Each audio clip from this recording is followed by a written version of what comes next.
mga Sports Plus. It is Hump Day Wednesday once again, and we are here on SPNation. My name is Javi Palanya, and of course, joining me today are two gentlemen. First off, of course, joining me on my left side is veteran sports and news anchor, host, journalist, one of the more iconic voices in sports, Sir Mark Zambrano. Good evening, everyone. Mark, how are you? How's your Wednesday so far? How's your week so far? My week so far is okay except for the traffic and the terrible rain. Kaya muntik na tayo mali today, but otherwise, sports-wise, everything's good. And of course, on my right side, joining me is one of the legends in Philippine basketball, one of the best to ever shoot up, one of the best shooters in Philippine basketball history, the Rain Man himself, Coach Ren Retralo. Coach Ren, how are you? Good evening. Okay naman, Javi. Galing lang sa traffic.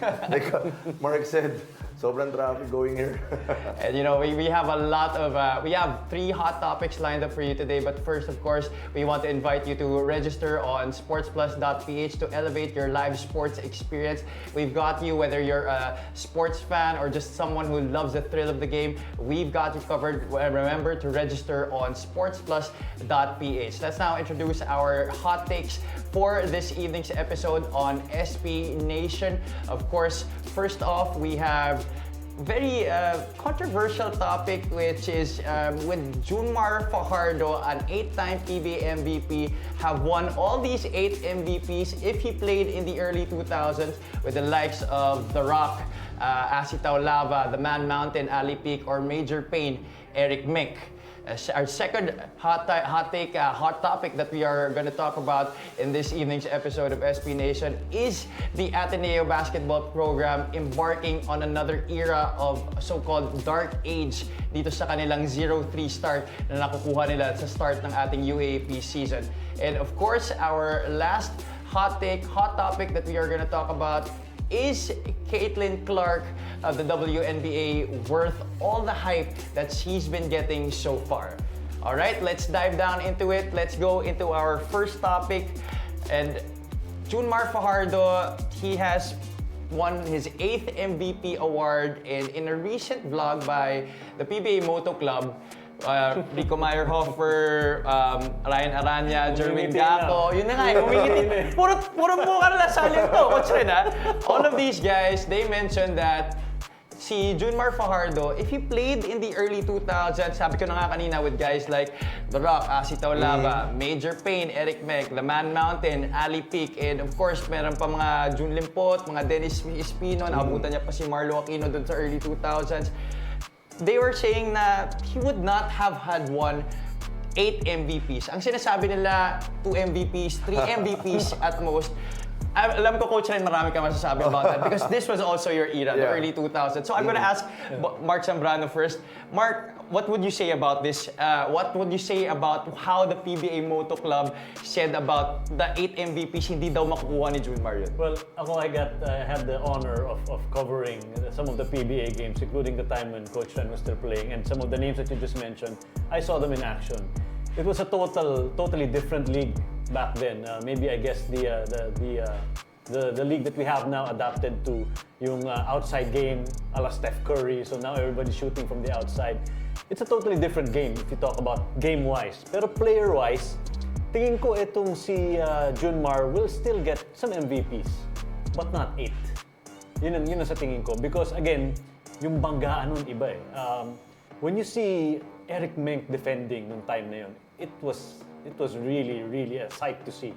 Talagang vice-like grip yung mga yan. And yung movement ni Junmar ngayon, actually he took that from those guys, especially the footwork, especially the defense. Hindi kakagat sa pump fake. That's how he saw that during that time when they were playing. And I think Junmar adapted that. But to get 8 MVPs nung time na yon, I don't think so. Because again, yung priority ng mga big man nung time na yon, teams were very occupied in getting big men, more than guys who can shoot the 3. And it was a different culture back then, so I don't think 8 would be manageable if he played in the early 2000s. But Mark, this is even with Junmar being listed as 6'10", he's actually listed 6'11" on paper. This is even with him at that height. Yeah. Yung time na yun, that was a very rare height for a big man. So you're saying that even with that kind of height, he would not have gotten those 8 MVPs? Kahit na, kasi ngayon, kung makikita mo, yung rotation ng offense ngayon, and even on defense, but more on offense, you can see with the adaptation of the 4-point line and everybody starting to shoot more on the outside. Ang priority ngayon is to develop more guys who will shoot from the perimeter. Meron pa rin tayong focus dun sa big men, but not like before. Dati pag sinabi mong big man, doon ka lang sa ilalim. You can't shoot from the outside. You're gonna hear it from your coach, di ba, Coach Ren? Yeah, Ganun yun eh. So I think even with the things that you mentioned, I still think it would not be as easy for Junmar Fajardo to get 8 MVPs if he played in the early 2000s. Coach Ren, would you agree? Would it not be 8 MVPs for Junmar Fajardo if he played in the early 2000s, especially with those guys that we've been mentioning? Well, I don't want to take anything away from Junmar. 8 MVPs is 8 MVPs. Talagang sa kanya talaga yun.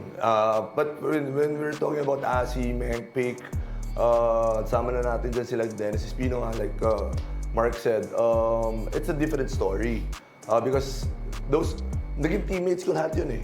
If it's not in the PBA, it's in the national team. So talagang I've been with them for almost what? 10, 12 years. Talagang everyday magkakasama kami. Their mentality is different.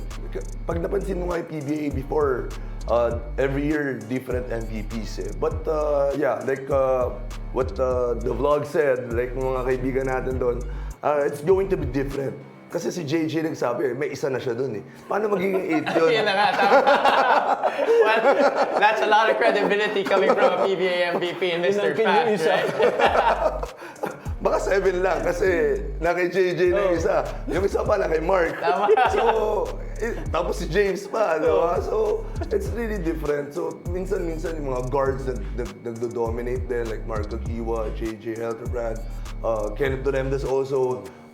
He was there winning MVPs. And of course, syempre, Asit Alaba won. Jimmy Alapag won.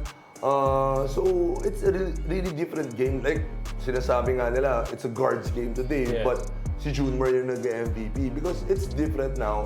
Siya lang yung ganon. Siya lang yung 6'10 na who can move like that, who has a post-up game na talagang elite post-up player siya. Kasi yung iba, from the start, they want to shoot from the outside. Diba? Now, Junmar, innovating his game, dumadagdag siya, but he knows his strengths, which is inside. But, yung mga game winners niya, like the past, like dalawang laro ata, dalawang game winners niya, jumpers, diba? So, hindi mo matatawaran din kung gaano kasipag din si Junmar. So, for me, it's gonna be so hard for him to win 8 MVPs against those guys, Asi, Menk, and Peak, because they're really physical, like Mark said. But I don't want to take away those 8 MVPs from him. Talagang that's consistency for you. Kasi pag nag-MVP ka, may tendency ka next year, teka lang, chill muna ako. Diba? Teka lang, 3 taon pa yung kontrata ko. May mga ganun eh. So, for him to win consistently every single year for 8 straight years, that's a feat for someone na talagang very grounded, very consistent, very humble, and very hungry. So yeah, respect that. But it's going to be hard for him against those guys. Sa tingin ko kasi, alam mo, yung evolution ni Junmar, the way he's trying to evolve himself is perfect for the basketball today. Yes. Yun nakikita ko eh. Nabanggit mo nga yung mga buzzer beater, game-winning 3 points. For a guy that tall, that's unheard of in the early 2000s. Pero nag-evolve siya eh. So can we both agree, Coach Ren and Mark, that he has fought through the physicality of the old game and has now innovated himself to what has now been dubbed as a guards game? Oh, malamang talaga hindi siya mag-8 kasi si Danny ay nagturo sa kanya. Malamang hindi siya tuturuan ni Danny. Kasi si Danny ay dalawa na eh. hindi siya tuturuan ni Danny ay muna sandali lang. Meron pa ako, magdadalawa pa ako MVP. Ba't yung tuturuan? Diba? So talagang it's going to be different. And you know, just to talk more about the greatness of Junmar Fajardo, after his rookie season, he was able to win the MVP award in his sophomore year. He's the third player after James Yap and Kelly Williams to be able to win the MVP award in their sophomore year.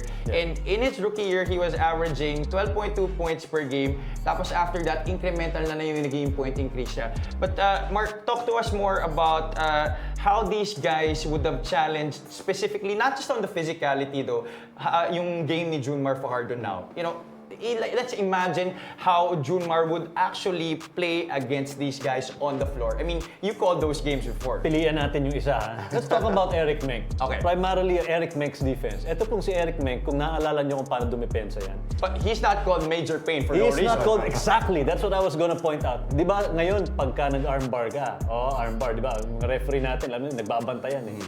During those days, armbar was nothing. They didn't care at all kung nag-extend ka ba ng braso mo, kung talagang tinulak mo ba. During those days, that did not count for anything. That was how Major Payne played defense. Talagang pag yan dumikit sa'yo, kick out. There's nothing you can do eh. Kasi talagang body to body, impossible. Now, if you put Junmar, who's not really, like Major Payne na talagang buffed up, kukunon, may muscle yata eh. It's impossible for Junmar to assert himself physicality-wise. Impossible during that time. But, again, Junmar is smart enough eh. Sabi niya, magbabago ako. Kung wala akong muscle, I'll make up for it with speed. Yeah. Kung wala akong shooting, I'll improve my outside shooting. And look at every conference. Every season, you see at least one department nag-i-improve in Junmar Fajardo. And that's why I think I agree with Coach Ren. He deserves those 8 MVPs. Because with the basketball now, he's the perfect big man to have in the team. So the physicality of Junmar might not have been at par with those guys that we've been talking about, but the skill set has been supreme. Yes. Coach Ren, you've coached a lot of players over your time in your coaching career. Would you say na dito nowadays, wala talaga nag-challenge kay Junmar? That's why he got those 8 MVPs. Well, it's not Junmar alone eh. Pag nakita mo yung San Miguel team, it's also his teammates. His teammates, sasabihin natin, it's all all-star, it's all elite levels. But, how they approach the game, they know Junmar is the man. So, the San Miguel Beermen is built around Junmar Fajardo. So, lahat sila nagsasacrifice. They know their roles, they know their responsibilities. Walang nagsasapawan, walang nag-aagawan. Yun yung talagang ibibigyan mo ng credits eh, yung mga teammates ni Junmar Fajardo. Because they know kung sino talaga yung man in the middle. They know who's the man talaga. Pag crunch time, sino yung feed, sino yung kailanganin nila. So, you have to give credit to them because most of the time, yung mga teams sa PBA don't know that. Yeah. Yung pag superstar ka, superstar ako. Hindi ako magsasacrifice dyan. I won't give that extra pass. I'm gonna shoot it, diba? I'm guilty of that. I'm not gonna lie. I'm guilty of that. So talagang the teammates of Junmar Fajardo, swerte rin siya doon because they know where to go, diba? So yeah, I have to give credits with these teammates also. Mark, you've covered international players, you've covered international basketball. One of the contentions, or one of the last topics maybe for this hot take is, Junmar though, with all his greatness locally, is not very effective on the international scene. Why is that? Well, I think kung pag-uusapan mo lang, height-wise, of course, he will stand out because he's one of the biggest Filipino players in the lineup. He will stand out. Other teams will look at him first because siya yung pinakamalaki. But again, when you look at Euro basketball, almost all of them are his size. Almost all of them can pass better than him. Yeah. Shoot better than him. Quicker than him. And kung maalala nyo yung how to conserve his strength, I think that's the best rate an athlete in the Euro basketball leagues have. Yung galaw nila hindi ganun ka-flashy. No wasted energy. And I think that's something that Junmar Fajardo can still learn in the future. I'm not saying he's not good internationally because he's proven it time and time again. Pag kailangan natin siya sa international game, he produces numbers. Yeah. But when you look at the other players in his size, in his position in the Euro leagues, sobrang tindi ng performance nila. And so far, marami pa tayong matututunan, especially sa Euro basketball. Yeah. Coach Ren, you've noticed, you played on the national team. How do you think, of course, Junmar is unofficially our GOAT because of those 8 MVPs. And now in the NBA, in the GOAT conversation right now is Nikola Jokic. How do you think how do you think Junmar Fajardo matches up with the skill set of a Nikola Jokic? Well, iba yung IQ kasi ni Jokic. Medyo far ahead siya, parang 10 steps ahead siya sa mga plays eh. Nakikita niya yung play developing agad eh. But yung pagsasabihin kong pag sa national stage, I think the speed of Junmar, yun lang yung kulang sa kanya because the moves he's making now, the shots that he's making, the footwork, andun eh. Pero if you add more speed, like sabihin na natin kasi bilis na si Jokic, yeah, he can really compete against the top level European players or USA teams because he's really skilled.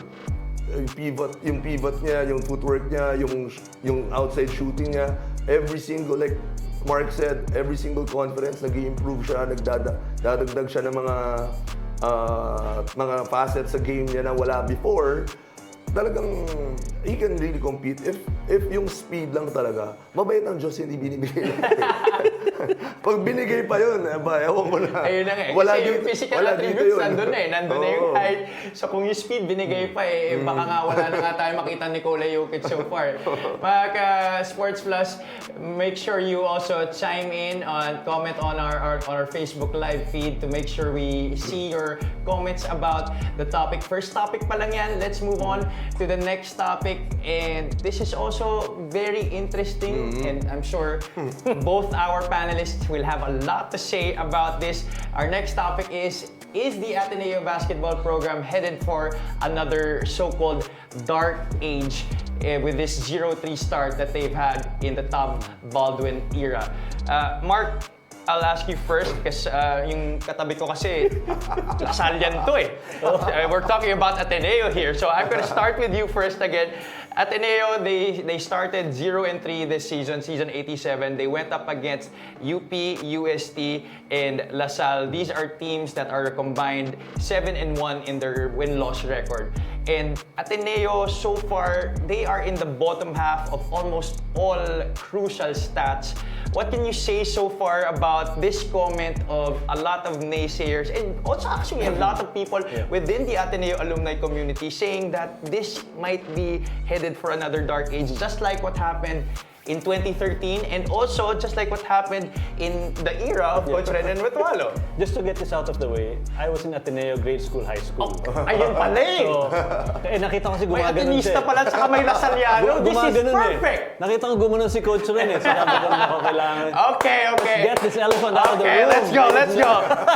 No, I think ang nangyayari dito is, let's start with Coach Tab Baldwin.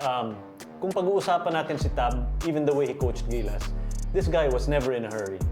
If you give him the opportunity to develop a team with a 5-year program, I don't care if you win within that. If you win one game in that 5 years, as long as I see improvement sa Gilas, he's fine with that. And I think with the situation Ateneo is right now, I think that's how he's thinking as well. Hindi lang kasi sanay ang mga Atenista Na matalo.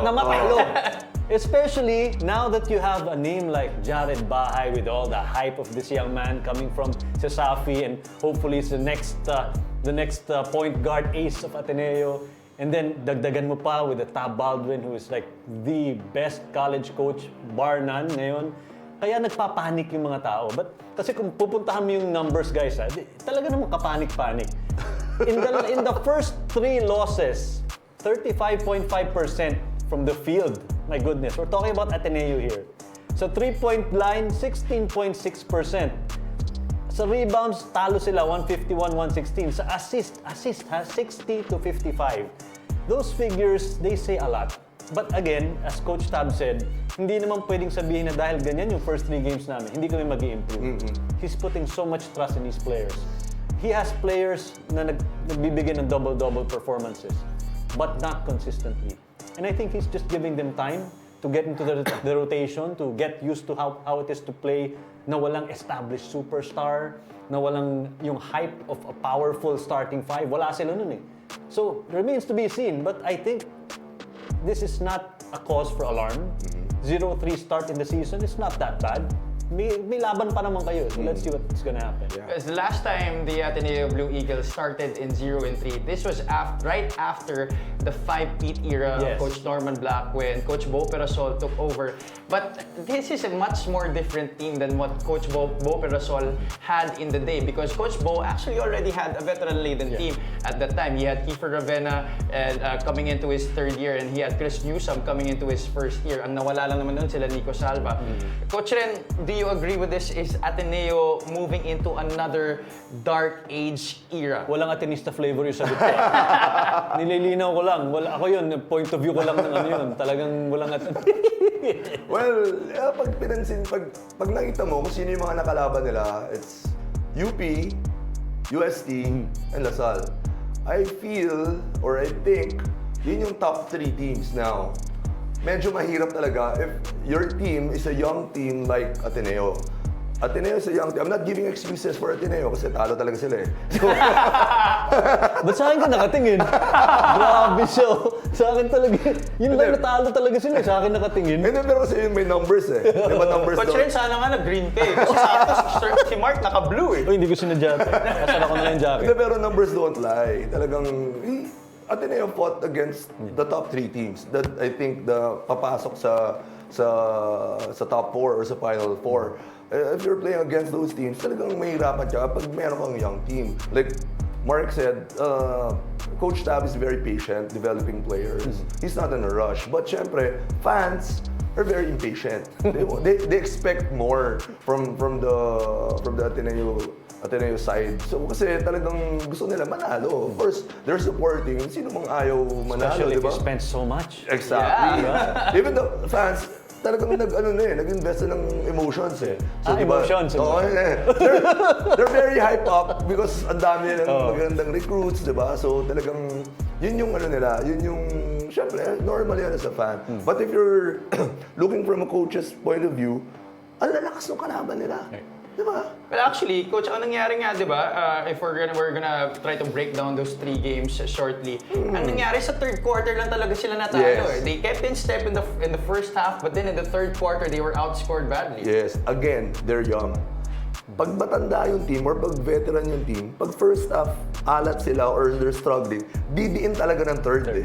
Didiin talaga, tapos mag-i-equalize sila ng fourth. Because, ang sasabihin ng coach yan, bakit ano nang ginagawa nyo? What? Are you guys scared against them? They're young. Diba? You're expected to play against young guys na dapat nagdo-dominate ka. So, pagdating ng halftime, may wake-up call na kagad yung ibang teams na yun. Boom! It will turn around talaga ng third because didiin talaga sila against young Ateneo team. You know, Coach Tab has also gone on record to say, Mark, you already mentioned this kanina, that he is not afraid to fail. As in, yun mismo yung sinabi niya, in those words, he is not afraid to fail. And when asked about Jared Bahay, his development, how he is so far in the season, sabi niya, his numbers will just continue to improve because this is a young guy who has been put a lot of pressure on his shoulders. Mark, your comments so far on Jared Bahay? So Jared, I got to cover him in the Sasafi when he was playing. In fact, last conference, I was there in Cebu when they won the championship, in their last championship in Sasafi. Dun sa level na yun, ang layo talaga ni Jared. He stands out like a sore thumb. Offensively, defensively, ang galing talaga. And when he moved into the UAAP, even Coach Tab was saying, ang tindi ng potential itong batang to. They're pressing him because he's the biggest name in that lineup now. And they want to make sure na hindi siya mag-produce. But he's spreading the ball around, he's taking charge with the leadership of the team. So for a guy his age, na bagong-bago sa UAAP, with that much responsibility on his shoulders, I think Jared is really taking it in stride. And I think, kung ikukumpara ko siya, he has, I think, the smarts of an LA Tenorio when LA was playing. And I think he also has the physicality of an Eric Salamat when Eric was playing. So with that combination of traits, etong si Jared will go a long way. And Ateneo, at least in that position, I think, should feel secure that he's in the lineup. Coach Ren, I've heard from some people, especially some Cebuanos. You remember Jerry Pingoy? You coached him when he was in Anderson. Yes. Back-to-back UAP Juniors MVP, UAP champion. He was my teammate, and he was recruited by Ateneo. People were saying he was the best high school player in his day. But people are saying Jared Bahay might just be another Jerry Pingoy. I don't know Jared Bahay, but syempre, kanya-kanya yan eh. Pag sinabi nilang ganun, mahirap i-compare because they're different people or they're different persons. Because yung attitude siguro ni Jared, hopefully, he will be consistent. Kasi ang tinitingnan sa kanya is so hype up. I think he's ranked number 1 in high school, na high school player. So talagang yung pressure hindi niya, siguro overwhelmed siya. Every time he goes out to the floor, he sees double team. Talagang dino-double team siya eh. Talagang pinipressure siya. Talagang hindi siya binibigyan ng time to breathe and to think.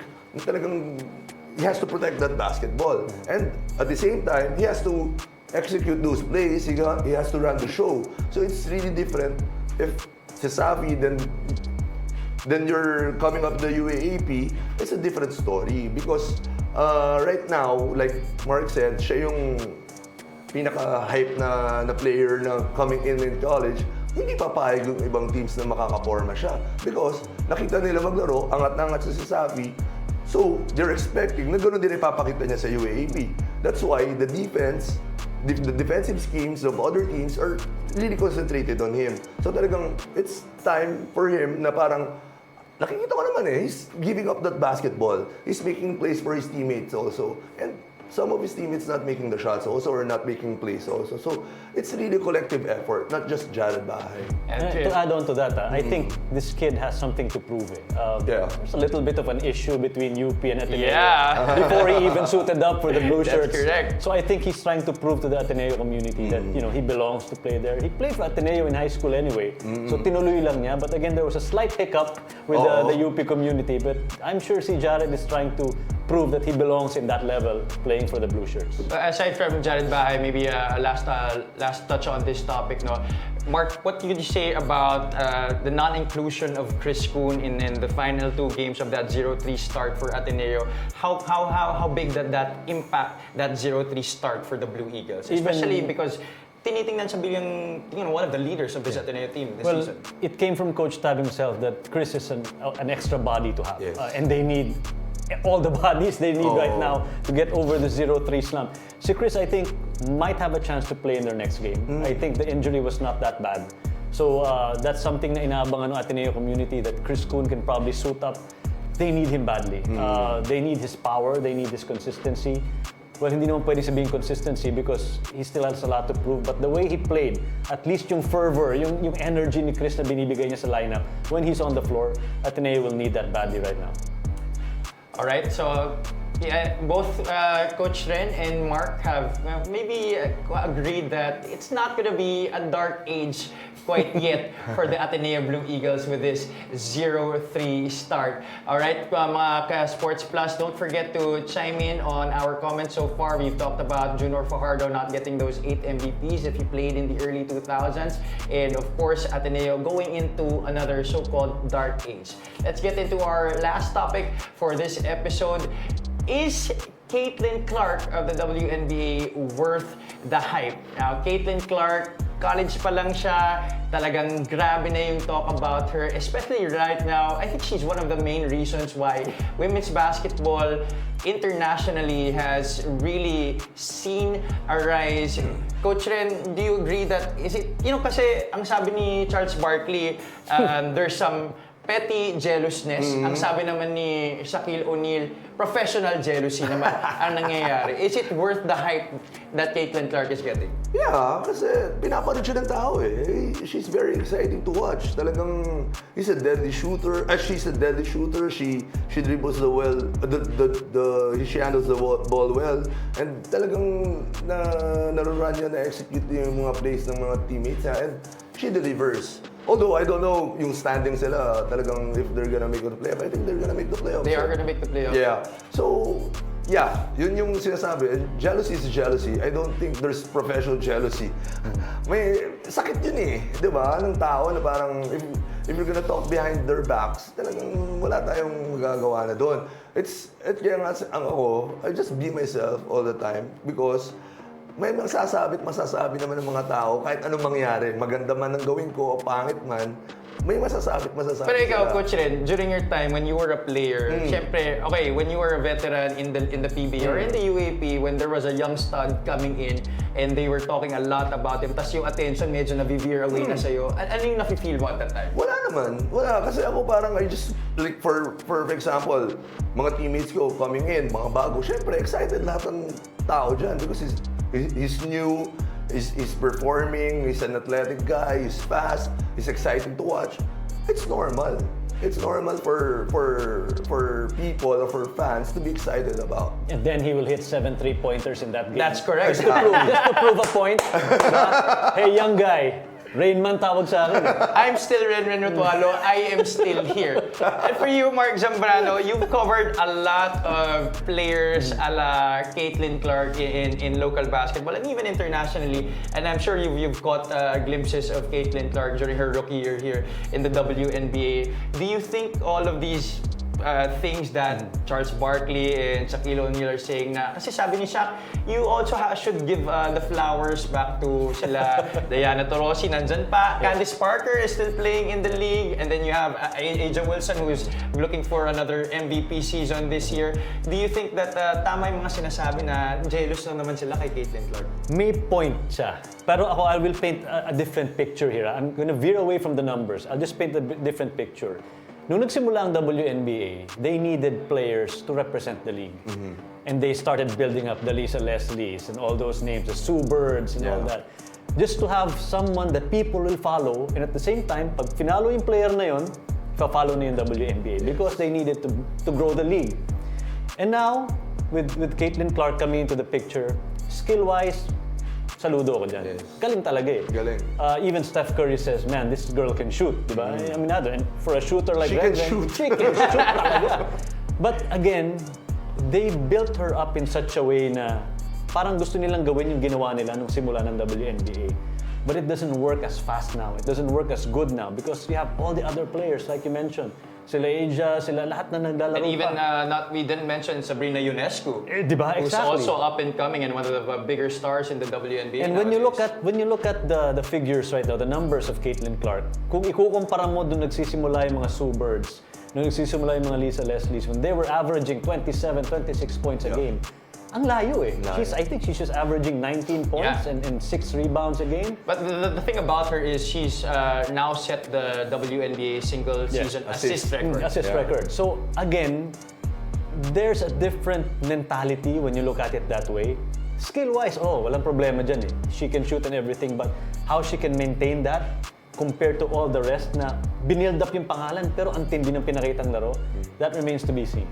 Having said that, Coach Ren, do you think may comparison siya sa NBA ngayon, itong si Caitlin Clark?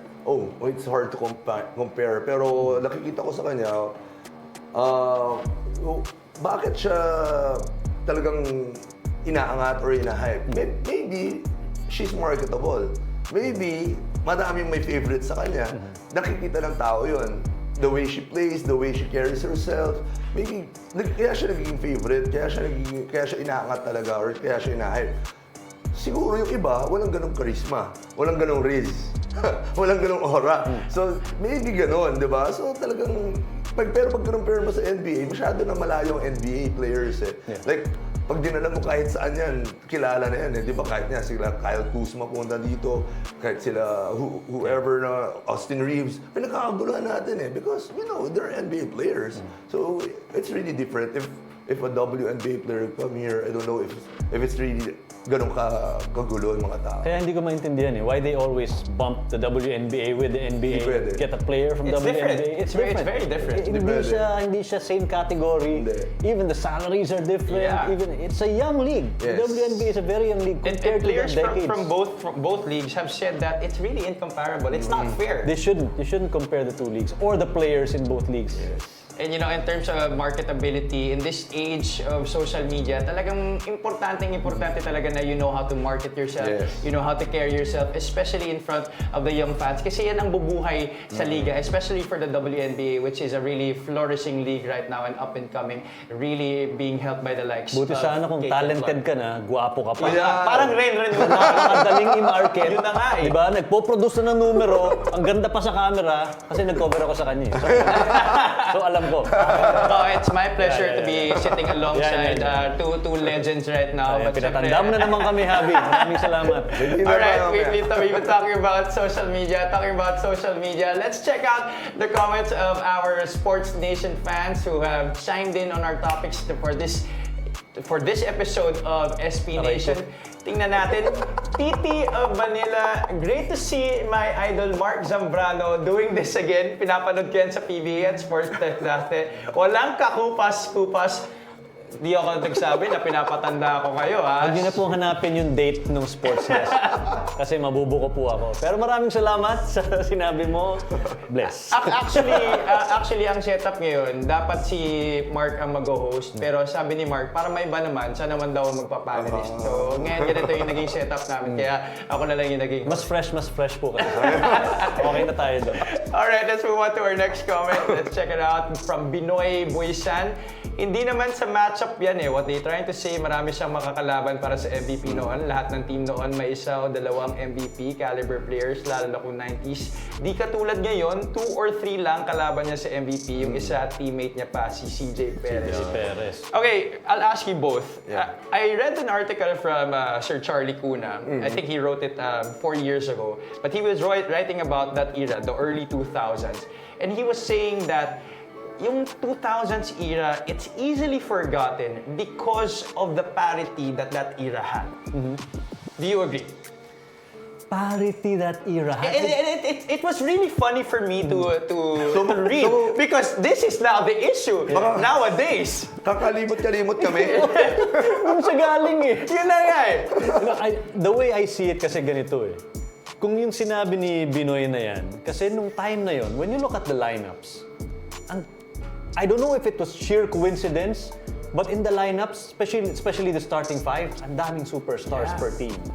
Ngayon, I don't know why hindi ganun masyadong manipis in terms of yung superstar caliber. Yes. And I think that, in my opinion, for someone who's covered the PBA way back in those days, again, diniin ko na naman yung edad ko. Ang nakikita ko lang kasi, yung players and teams noon, laging may nagbabanggaan. There's a rivalry. Not only between teams, but between players. And I think that's what drew the fans. And I think yun ang kulang ngayon eh. I'm not talking about a specific team na kulang sa superstars. I'm talking about in general. Yung connect ng tao sa, eto, dito ako, para ako dito. Ito, nagbabanggaan sa next game. Ganun, di ba? Alam mo yan. May nabangan sila lagi. Oo. Kung si Renren titira ng 7 3 points, yung kabilang team, may kalaban siyang shooter din. So yung banggaan na ganun, that entices the fans. Eh. Yes. Coach Ren ngayon, tsaka ang sabi ni Sir Charlie Cuna, ngayon kasi may team ka na laging parang you're out there to hunt for. Kumbaga may villain na team parating ngayon eh, which is San Miguel, Ginebra, and the MVP group. So, do you agree na yung 2000s, there was really a lot of parity? Siyempre, you played in that era. Wala naman, pero very challenging. The way we played before, medyo may pagka-personal eh. Di ba? May pagka-puso eh. Taka lang, ba't ako tinitirahan Kasi ngayon, nito? parang lahat magkakaibigan na eh. I'm sure we won't follow each other in social media if we're playing against each other. Unless we're teammates. Sabihin ko sa'yo, Ronald Tubin, naging kaibigan ko yan because naging teammate ko sa Air 21. Pero nung college kami, hindi kami magkakaibigan. Wesley Gonzalez also. We're not friends in college, but we became friends in the pros. Because in the college league, we don't mingle around, we don't follow each other, whatever. Kung meron mga friends no, we don't do that. We don't. Pa talaga. Yeah, even when we see each other outside. Meron na naman naman. Pahingin testimony. Kasi ngayon, iba na ngayon talaga. It's really different. But that era right there, pag makakalimutan niyo ba kami? Siguro pag above 40 na kayo, pero pag ano kayo, hindi niyo kami makakalimutan. Kasi because those eras, pag nakita mo yung how we play, even yung before us, ibang-iba siya. Alright guys, I was so sorry to really stretch that topic on the 2000s era because you know I'm with guys who were part of that era. Sir Mark covered that era, Renren played in that era. Let's move on to the next comment. Alright, from Deo de la Cruz, Lokisan, if we base it on skills, grade school pa lang dapat ma-expose na sa sports. Aminin na natin, to compete in this kind of sport, height is might. Yung mga center natin dapat matuto na mag-dribble and shoot. Let's say June Mars height with the shooting of Renren Ritualo. Pag point guard ka, dapat Steph Curry mindset ka. What can you say about that, Coach Ren? Well, I agree with what Deo de la Cruz said. Na parang, kasi before ang mentality natin, pag malaki ka, big man ka. Diba? Pag maliit ka, guard ka. One-dimensional. Yes. Ngayon, if you're growing up, kailangan may guard skills ka. Kasi mas madaling ma-develop ang big man skills pag may guard skills ka na eh. Kasi mabilis na yung paa mo, yung footwork mo, pang guard na, yung ball handling mo, pang guard na rin. So when you train, growing up, dapat guard skills, not big man if you're the tallest guy there. Talagang kailangan guard skills. Why? Because, like I said, it's some big men before, nung bata pa sila, they had a hard time transitioning being a guard. But right now, if you're transitioning, if you're a guard, transitioning to be a big man, it's easy. Kasi you have that shooting range na, you have that handles na, you have that footwork na. So it's really easy for them to adjust from guard to big than big to a guard. Even the way the basketball camps are taught. You should know. Nung panahon ko, ayun na naman. Napapadalas For the talaga lack yung of mga a better ganyang word, init, ha? for the lack of a better word, nung panahon ko, nung Milo Best, Ayan, diba? ayan. Pag medyo katangkaran ka dun sa grupo na-include ka, hindi ka nakasama dun sa dribbling skills. Hindi na. Sa dribbling drills. Dito ka na kasi ituturo sa'yo how to rebound, Yeah. how to box out. Ngayon, hindi. Pinakamatangkad ka, kasama ka. Kasama ka. Sa dribbling. In fact, they'll spend more time with you because it takes double the time to teach a tall kid how to dribble. Yeah, because the range of Compared motion makes it more difficult for taller guys to handle the Yes, basketball. nandun na yung adjustment ngayon. So talagang dapat bata pa lang eh. Tama siya eh. Teach you how to have the basic guard skills, you'll be fine. The shooting can come later. Mark, I hate to put you on the spot, and I hope you don't hate me for this, but because of About the age again? no, because of the increase in skills and because it's more positionless basketball right now, is the game right now more exciting to cover as a broadcaster? As a broadcaster, yes. Because dati, you can expect certain kinds of plays. Alam mo na kagad yung play, di ba? Pag binigay mo pa lang dito sa player na to yung bola, Alam mo and I'm on the panel, and nakikita ko yung sumisignal yung point guard, alam ko na what's gonna happen. Now, there's absolutely Iba no na. way Yes. to know sino mag-o-offense, paano mag-rotate, gaano kabilis yung rotation sa offense Sino and defense. titira? Iba na It's eh. more exciting because even we on the panel, you know that. Hindi na natin nakikita kung ano mangyayari. And that makes it even more exciting for us to cover. Pero nakakapagod minsan. Yun na. Bilis. You know, sometimes we can't even catch our breaths. Catch pa yung galaw ng ulo natin. Minsan na Yes. sumasakit na yung leeg ko eh. Yung hindi mo ini-expect na titira, yun ang titira. So Yes, ikaw, so. may excite ka, may carried away ka. Tapos makikita mo sa comments, bias si Zambrano kasi yun yung sinabi. Hindi! Natural kasi, nagulat ako kasi hindi ko na-expect na siya pala titira. Exactly. So it happens. Oo. But you know, we all benefit from the evolution of the game. And I think we have one more comment. Direct, may isa pa ba tayong comment that we have? Cuatro Indios Production says, #Real Talk, kahit sino pa yung past and present bigs, and kayan kay Junmar. Wala sila nung skills and lakas ng 8-time PBA MVP. Pero parang ang hirap ng past and present bigs eh. Kasi what if we pit him with the likes of Mon Fernandez, Yeah. yung mga ganyan. Yun ang mahirap depensahan. Oo. Kasi outside, inside yun eh. Si El Presidente. Oo eh. Even Alvin Patrimonio is outside, inside, di ba? Tapos sila, yun, Kelly Williams. Kelly Williams, and Yun na Jun lang, bigyan na Limpot, lang. Jun Jun Limpot, Limpot. Dennis Espino, pwede pa nga natin sabihin Nelson Aceitono. Oh, Nelson Aceitono pa. So, Diba? it's really hard to say, for me, that yung mga past and present bigs na kakainin lahat ni Junmar. Would you agree? I would agree. Kasi ang hirap talaga i-compare. Like, we always keep on repeating that you cannot compare two different seasons, two different decades of basketball. Ang layo na ng tinalon yan eh. And even the skills of individual players from then and now, ang laki na ng pinagbago niyan. Junmar, I think is the best example of a player who really took his time to evolve. Yan. Alam niya nagbabago yung sport so fast. Tomorrow, iba na yan. Yan. The era of Stephen Curry happened sa sobrang bilis. It felt like overnight. At kung mahuhuli ka sa skills, sa development, o sabihin mo, big man, malaki naman ako, I'll survive. No, you won't, bro. You just will not. Kailangan mag-adjust ka. And the only thing I like about Junmar is most valuable Pinoy siya. Yan. Totoo yan. Doon na lang, ayoko nang dagdagan.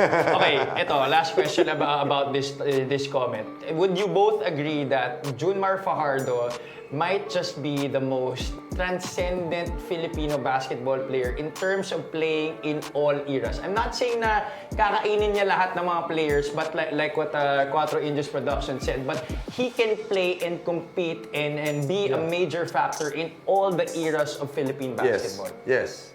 Yes. Oh, like we've been discussing from the start. Talagang he evolved his game. Hindi lang siya one-dimensional kasi ang dami niyang moves. He became deadly from the outside. Sabi ko nga, kulang na lang yung 4-point play niya eh. Kasi tumitira ng 3 points eh. Eh, na nga, coach eh. Baka in sometime, maybe in a few months or maybe in a year, we might see him shooting that 4-point play. Alright, let's move on. We have 2 more topics, but 2 more comments pa pala. A view from Habib Joe Damahong. Junmar is a PBA GOAT fit. Yung mga nagsasabing di mag-8 MVPs kung nakasabayan niya yung iba, keep dreaming na lang po. At imagine, I love Meng, Asi, and Ildefonso, pero iba po ang kalidad ni Junmar. Nag-adjust siya sa type of game na dinidemand sa kanya para maging productive siya. That's what we've been talking about. He has transcended almost all the styles and eras of Philippine basketball, and that's why he has been so effective and won these 8 MVPs. Na kahit nakikipagsabayan siya sa mga bata, kaya niya. Exactly. So again, yung conditioning, how he maintains himself. Plus, I like his Instagram videos. Yeah. The farm videos niya, di ba? Pati sa social media, nakikisabay si Abay. Yun na nga eh. Kasama yun sa pagiging pagsabay niya talaga sa mga eras. Kasi pati sa content creation, sumasabay siya. So it's not just on the court, but pati off the court. And that's why Mark Zambrano has said, Junmar Fajardo is the most valuable Pinoy. Tumpak. Alright, let's move on to the next comment. I think we have the last comment from Dropping Dimes Events Manila. Maraming umaayaw kay Coach Tab ngayon kasi ayaw ng ibang players ang system niya. Gusto nila mangibabaw yung pagiging individual star sila para pro-ready. Champion niya sa college, baba naman ng pwesto mo sa draft ng PBA. Coach Ren, you played in college in the UAP. You were a great player in the PBA. What can you say about this? Well, seeing the Ateneas play in the pro league right now, like mamuyak. Yes. Yun na lang, yun ang bibigay ko. Kasi I thought he was only a defensive player. Pero he was really skilled. Di ba? He's flourishing under Coach Yang right now. And I'm sure you can't flourish under Coach Yang if you're not skilled player. Kasi talagang ang ganda ng nilalaro niya with Coach Yang and with the rain or shine. So, I don't agree. Why? Because yung players ni Coach Tab, nag-adjust sa system niya. If you play within the system, nagre-resulta naman ng maganda. So, paano ka madadraft sa PBA? Kung hindi ka nananalo. Di ba? Hindi ka mapapansin. Di ba? Kailangan nananalo ka muna under sa college level bago ka mapansin. Kasi kahit anong galing mo, kung hindi ka nananalo sa college level, bibihira yung aakyat sa PBA eh. Di ba? Maraming magaling sa college level noong time ko. Daming gumagawa ng 30 doon. Daming gumagawa ng 20 plus points. But they were in the PBA. Di ba? Kasi ang nakikita lagi, yung mga nananalo na teams, they have to recognize that parang it's a collective effort. So, if under Coach Tab Baldwin, yung sistema niya ganun, being a team player, well, it works. They won lots of championships. Then, coming in sa hindi mo naman masasabing hindi sila skilled because like mabuyak. I've seen him play, I was surprised. Galing, no? Galing eh. One of the vital cogs of the Rain or Shine team right now. And actually, Anton Asisio, who just won Best Player of the Game in their last game, he scored a career high, I think what was 28 points in their last game. Also a Tab Baldwin product. Mark, you've covered the PBA for a long time. And with this kind of comment, a lot of players, marquee players in college were superstars like Coach Renan was saying, moved on to the PBA and didn't really have long careers. Ang mga nagkakaroon niya ng mahabang karera sa PBA, yung mga role player.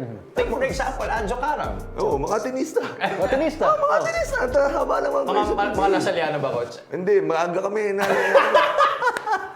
Laspag na yung mga legs namin sa kakapress eh. Sa kakapress daw, hinutulugan Hanggang 12 years na kami. Shout out, Coach Franz Pomari. Laspag na yung mga legs namin eh. Hindi kasi ako, I believe I think in the college level, dapat mag-initiate talaga yung coach na preparing you. Not just one individual, not just two individuals, preparing every member of the team for a possible transition to the pros. Kasi kung sa college level pa lang, sanay ka na ako lang. Di ba? Si coach will give me the liberty to shoot kahit ill-advised shot kasi superstar ako ng team. You'll carry that over to the pros and no one's gonna like you. Your teammates will hate you, the system will swallow you up. And I think yung nabanggit mong role players is because they're just quiet on the sidelines. College pa lang doing the roles, ayoko ng sikat. Pero when you look at their numbers, even without the numbers, yung intangibles na binibigay ng role players, that carries over to the pros. Kaya I think yung culture sa college, nadadala ng lahat ng player yun. You can be a superstar, you'll earn the trust in yourself na kaya ko pala.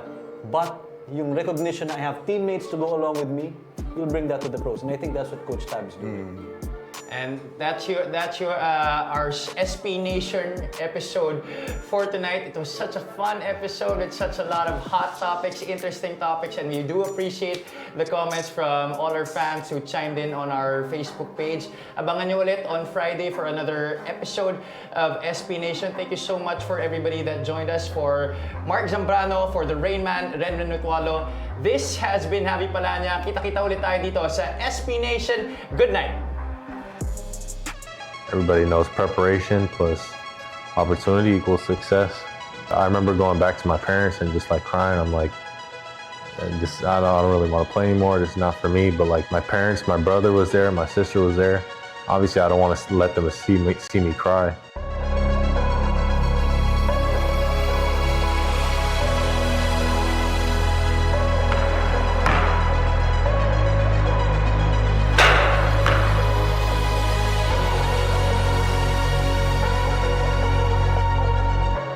Basketball is really life for me.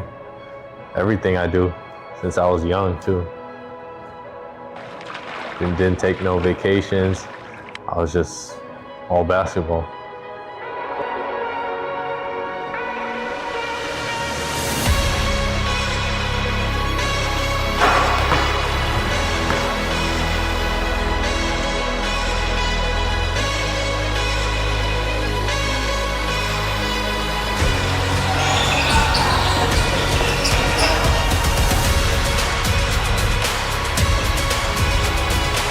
I mean, I'm super interested just to ask them, like, what do you want to be?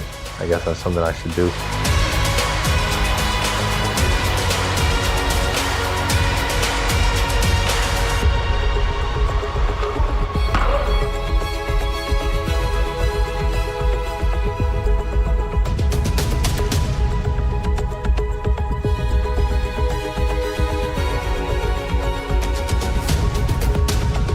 And I'm gonna keep playing for you guys. And that is a wrap. All right.